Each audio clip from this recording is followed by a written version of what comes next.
وانت يا باس الكفو يوم راسك نالها، فعلك منمس يا باسل وما تبغي يصير، وانت نسلك نسل الاشراف يا من زالها.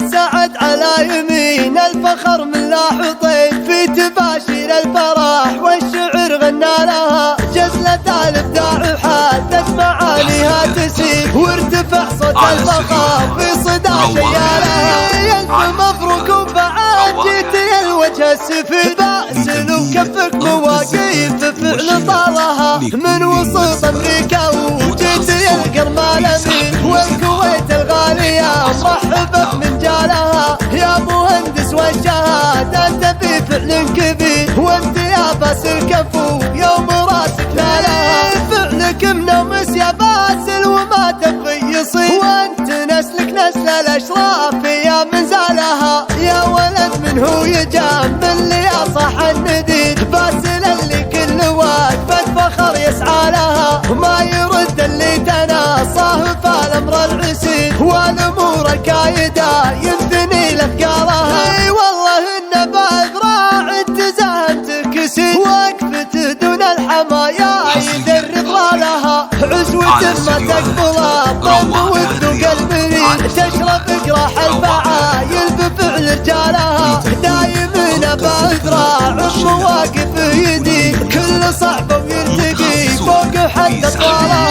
الفخر كسب المواقف دايم موظفين، هم رجال الوقفة اللي تعرف افعالها.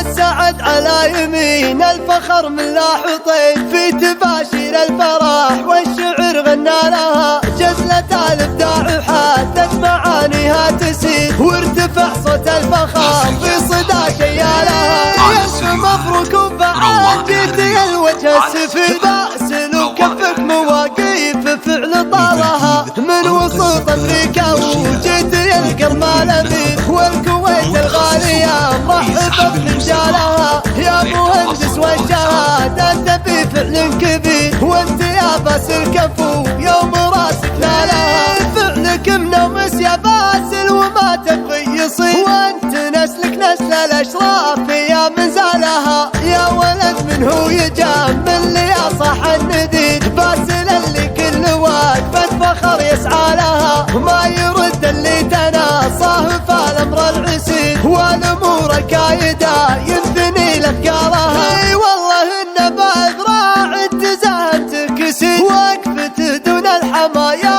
يذرب لها، عزوة ما تقبل الظن والذوق المرير، تشرب جراح الفعايل بفعل رجالها.